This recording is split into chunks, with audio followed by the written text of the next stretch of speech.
आपदा में अवसर, जी हाँ, आपदा में अवसर है। हालांकि इसे ठीक ठीक आप आपदा में अवसर भी नहीं बोल सकते। प्रधानमंत्री मोदी ने जब अपने पहले भाषण में ये इस वाक्य का प्रयोग किया, वाक्य क्या, ये सूत्र वाक्य इसको कहते हैं, फ्रेज कहते हैं, मतलब मुहावरा, आपदा में अवसर, तो उन्होंने शायद यह न सोचा होगा कि हमारे युवा कुछ इस तरह भी आपदा में अवसर की तलाश कर सकते हैं। आपने पूरा दृश्य अभी शायद न देखा हो, इसे कंप्लीटली मतलब पूर्णतया देख लीजिए।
क्या ले रहे आप? बहुत सारे डब्बे ले गए। डब्बे ले गए। कौन से? वो तो सवा लेके निकाले, अंकल जी सवा लेके निकाले। तू भागो।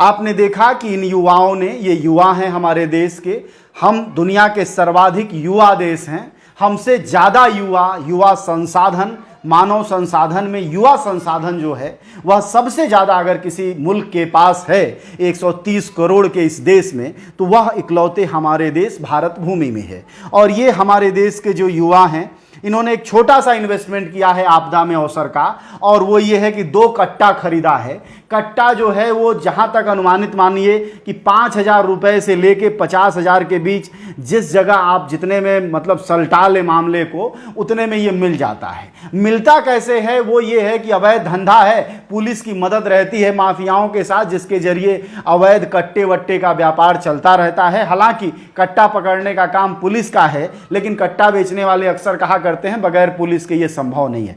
तो ऐसे में अब पुलिस क्या करे भला।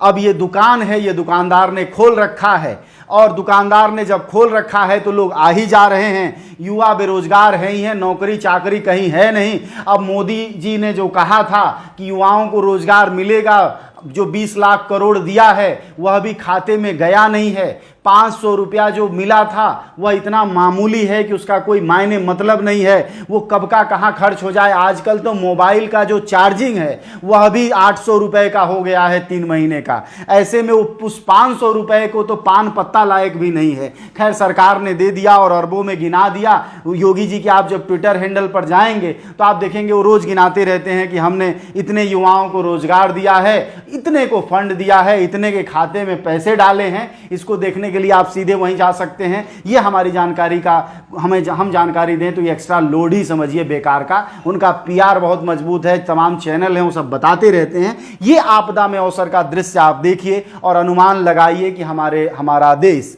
अगर इसी तरह मंदी की चपेट में आता रहा, यानी -24% जाएगा, वह भी तब जबकि असंगठित क्षेत्र को अभी नहीं जोड़ा गया है, यानी करीब वह 50% पे पहुंच जाना चाहिए जो स्थिति दिखाई दे रही है मंदी की। और जब मंदी होगी तो काम नहीं होगा, जब काम नहीं होगा तो भुखमरी होगी, और भुखमरी होगा तो यह आपदा में अवसर ऐसे ही तलाशे जाएंगे।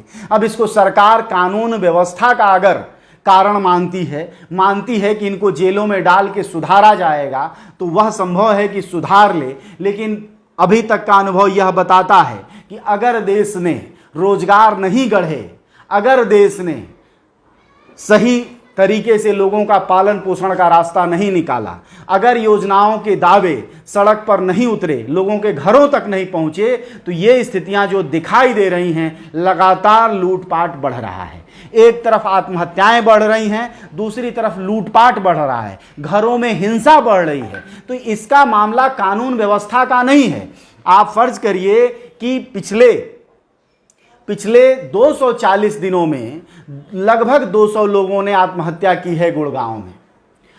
उस आत्महत्या के बाद गुड़गांव पुलिस ने काउंसलिंग सेंटर खोले हैं, लोगों को समझाइश खोली है। यानी जो आंख थोड़ी खुली है पुलिस की, इसको थोड़ा और ढंग से खोल लेना चाहिए और इसको कानून व्यवस्था से ज्यादा समाज और समाज में जो अवसाद फैला हुआ है कोरोना और लॉकडाउन के कारण, इस रूप में लेना चाहिए। तभी जाकर इस तरह की लूटपाट बंद होगी और युवाओं के हाथ बंदूकों और कट्टों पर जाने की जगह मशीनों और कंप्यूटरों और कलम से कागज पर जाएंगे।